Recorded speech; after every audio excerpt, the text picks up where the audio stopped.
So hello everyone and welcome on my new video, and in this video we will talk about how to add display name style in your profile. So without wasting time, let's start the video. So now go on your Discord profile. You can click on edit profile,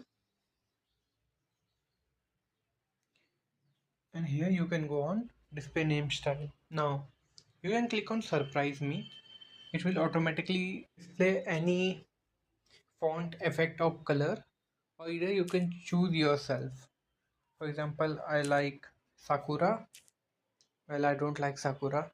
In effects, I use gradient, and in color, you can also choose your own color and make a combination of it.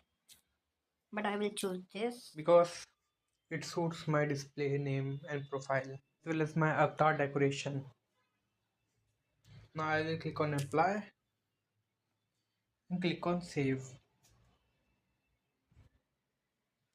So now as you can see, my name look like this. You need to have Nitro for using Discord display name style. So I will buy Nitro using Discord Ops, Discord Nitro.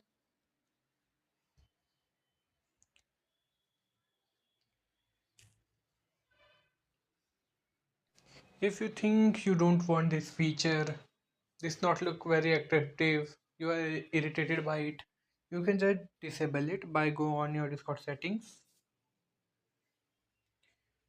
find accessibility, and here you can, as you can see, you can disable name styles. So if you disable name styles, other people's name styles will also get disabled and you can see the normal names. So thanks for watching the video. See ya.